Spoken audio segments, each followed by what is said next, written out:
Hello and welcome to my YouTube channel. What a wonderful week of test match cricket. दो test matches हुए हैं पिछले week में. बहुत ही वंडरफुल किस्म के रिजल्ट्स आए हैं, अनएक्सपेक्टेड रिजल्ट्स आए हैं. एक तो वेस्ट इंडीज़ ने ऑलमोस्ट 27 ईयर्स के बाद ऑस्ट्रेलिया के अंदर ऑस्ट्रेलिया को टेस्ट मैच में शिकस्त दी है, और दूसरा इंग्लैंड ने इंडिया के अंदर पहला ही टेस्ट मैच जीतकर सीरीज़ में वो 1-0 अप हैं इस वक्त. ये मैच नहीं बल्कि ये सीरीज़ जो है ये बड़ी सिग्निफिकेंट है, क्योंकि इंडिया की जो होम डोमिनेंस है पिछले 10-15 साल में टेस्ट मैचेस के अंदर, उससे किसी को इनकार नहीं. और जो टेस्ट मैच जिस तरह से बेन स्टोक्स और ब्रेंडन मैकलम खेलना चाह रहे हैं, ये एक तरह से चैलेंज होगा इंडिया के लिए भी होम कंडीशंस में. तो वही चीज़ हमने देखी भी इस मैच के अंदर. दोनों चीज़ों का मिक्स बेसिकली. इंडिया की जो डोमिनेंस की वजह रही है वो उनका स्पिन बॉलिंग अटैक रहा है, और उनकी बैटिंग जो है वो अंडर दोज कंडीशंस बहुत अच्छा स्पिन बॉलिंग को खेलते हैं. इस वजह से होम कंडीशन में जब पहले ही दिन से बॉल टर्न होना शुरू हो जाती है तो अश्विन 5-7 विकेट ले जाते हैं, और फिर इंडिया के बैट्समैन आते हैं दूसरी टीम को आउट करने के बाद जब, तो वो एक लंबा स्कोर करते हैं और सेकंड इनिंग्स की आमतौर पे ज़रूरत ही नहीं पेश आती. यहाँ भी ऐसे ही लगा. इंग्लैंड तकरीबन 250 पे ऑल आउट हो गया, और अगर बेन स्टोक्स पहली इनिंग्स में लंबा वो ना खेलते, अटैकिंग क्रिकेट ना खेलते, तो हो सकता है ये 150 पौने 200 तक रहते. और इंडिया ने उसके जवाब में तकरीबन उन्होंने 436 रन किए, तकरीबन 200 रन की लीड थी. और मेरा भी यही ख्याल था कि तीसरी इनिंग्स में विकेट और टर्न होगी, और अश्विन, जडेजा और अक्सर जिस तरह की बॉलिंग कर रहे हैं तो शायद, और फिर ऑफ कोर्स बुमराह भी, उसके लिए तो मतलब कंडीशन की ज़रूरत ही नहीं है जिस क्लास के वो बॉलर है. तो मुझे ये लगता था कि शायद इंडिया को दोबारा बैटिंग करने की नौबत ना आए. लेकिन hats off to England's batting के उन सर्कमस्टांसिस में भी और हिस्ट्री को भी सामने रखते हुए इन लड़कों ने जिस तरह का स्टार्ट लिया, जैक क्रॉली और बेन डकेट ने 90 प्लस के स्ट्राइक रेट से उन्होंने रन्स किए.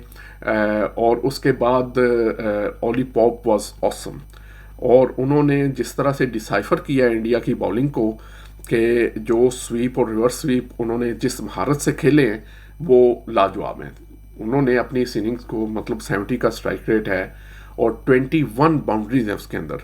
इनक्रेडिबल. और सिर्फ यही नहीं, इंग्लैंड की टीम इस वजह से बहुत मुझे अच्छी लग रही है कि उनका जो लोअर मिडल ऑर्डर है, उसमें ख़ास तौर पे बेन फोक्स, रेहान अहमद और टॉम हार्टली, इन्होंने दोनों इनिंग्स में अच्छे स्टार्ट लिए हैं. लंबे रन्स नहीं वो कर सके, लेकिन वो 20-20, 25-25 रन्स करके गए हैं. और ख़ास तौर पे सेकंड इनिंग्स में उनके जो रन्स हैं इन तीनों के, वो तकरीबन 100 रन्स बन जाते हैं मिला के.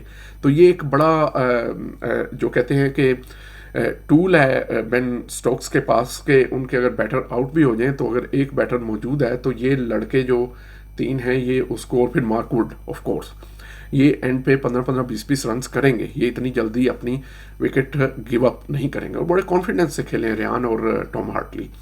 अब यहाँ पे जो चीज़ काबिले ज़िक्र और काबिले जो जिसकी तारीफ़ करनी चाहिए वो बेन स्टोक्स की कैप्टनसी है.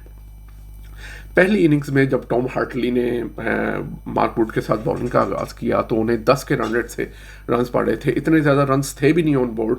तो मैं यही सोच रहा था कि बेन स्टोक्स जो हैं वो इनके ऊपर इतना एतमाद क्यों कर रहे हैं, ये लड़का कहीं कॉन्फिडेंस में बिल्कुल ही नीचे ना जा गिरे.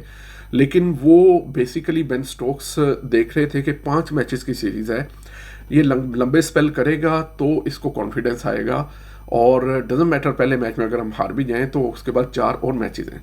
तो उन्होंने उनको लंबा स्पेल वहाँ पे कराया, इस चीज़ के बावजूद कि उनको वहाँ पे बहुत मार पड़ रही थी. अब देखें कि वो चीज़ पे ऑफ. अच्छा, अब उस दौरान जो तबसा निगार थे, कमेंटेटर्स थे, वो कमेंट्री कर रहे थे कि ये इसका जो राइट आर्म है वो बहुत जल्दी गिर जाता है, इस वजह से इसकी बॉल एक जगह पे कंसिस्टेंटली पड़ेगी नहीं, वगैरह वगैरह. लेकिन देखें कि उस बच्चे ने विद इन 2 days टाइम उसने रिजल्ट दिया. सेकंड इनिंग्स में 26 ओवर्स में ओनली 62 रन्स दे के 7 विकेट्स लिए हैं. Match defining, match winning bowling की है उन्होंने वहाँ पे. तो all credit goes to of course Tom Hartley. लेकिन जो बेन स्टोक्स ने उनको कॉन्फिडेंस किया है, of course off the field जो है वो काफ़ी ज़्यादा गुफ्तगू भी होती होगी इस पर, और ये चीज़ सब क्रिकेटर्स के लिए और ख़ासतौर पे लीडरशिप के लिए लर्निंग वाली है कि आपने किस तरह से अपने यंग टैलेंट को जो है उसको कॉन्फिडेंस देना है और फिर वो आपको मैच भी जीत कर के दे। अब 4 मैचेस रह गए हैं और मुझे उम्मीद है कि अगले आने वाले 4 मैचेस में भी एक अच्छी क्रिकेट हमें देखने को मिलेगी। इंडिया बाउंस बैक करेगा, ऑफ कोर्स उनकी होम कंडीशंस हैं और उनके लिए ये बड़ी वरीसम बात होगी कि जिस तरह से इंग्लैंड उनसे मैच जीता है। तो अगले मैचेस में अच्छी क्रिकेट की उम्मीद के साथ आपको दोबारा मिलते हैं। नेक्स्ट वीडियो तक के लिए हमें इजाज़त दीजिए। अपना अपने अज़ीज़ों का रब अहले खाना का ख्याल रखें।